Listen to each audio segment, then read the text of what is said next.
սկզբում առաջարկվում է ավելացված արժեքի հարկից ազատման գործող արտոնությունը երկարաձգել ևս 1 տարով էլեկտրական շարժիչով մեծ, միջին եւ փոքր ավտոբուսների,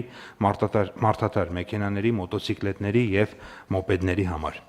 Ներկայումս համաձայն ՀՀ հարկային օրենսգրքի նշված էլեկտրական շարժիչով տրանսպորտային միջոցները ազատված են ԱԱՀ-ից մինչև 26 թվականի հունվարի 1-ը։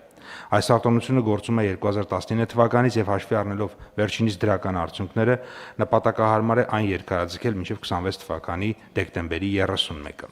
Միևնույն ժամանակ անհրաժեշտ է նշել, որ էլեկտրական տրանսպորտային միջոցների երրորդ երկրներից ներմուծման համար ներկայումս գործում է նաև մաքսատուրքից ազատման արտոնություն։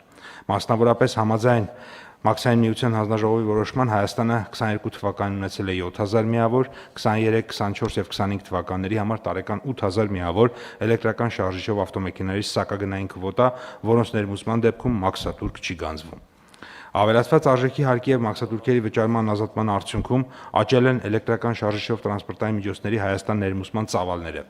Մասնավորապես 23 թվականին ներմուծման ծավալը կազմել է 9635 միավոր, ինչը 22 թվականի համեմատ աճել է 75%-ով։ 24 թվականին ներմուծման ծավալը կազմել է 11793 միավոր, ինչը 23 թվականի համեմատ աճել է 22%-ով։ Համեմատության համար նշեմ, որ 19 թվականի համեմատ ներմուծման աճը 24 թվականին կազմել է 17.6 անգամ շատ։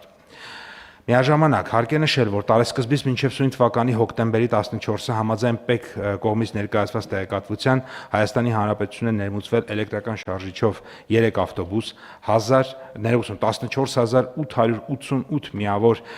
մեքենա, այսինքն սա նշանակում է, որ ավելի քան 3000 միայն մեքենա է ավել ներմուծվել անցած տարվա ընդհանուր թվի համեմատ եւ եւս 2634 միավոր մոտոցիկլետ եւ մոպեդ, ինչը նույնպես կարեւոր ցուցանիշ ենք համարում։ Վերոնշյալ ցուցանիշները ցույց են տալիս, որ տրամադրված արտոնությունները նպաստել են էլեկտրական տրանսպորտի ներմուծման եւ կիրառման տարածմանը, ուստի նպատակահարմար է շարունակել տվյալ ոլորտում իրականացվող քաղաքականությունը երկարաձգելով ԱԱՀ-ից ազատման ժամկետը եւս 1 տարով մինչեւ 26 թվականի դեկտեմբերի 31-ը։ Միաժամանակ առաջարկվում է այս արտոնությունը տարածել միայն այն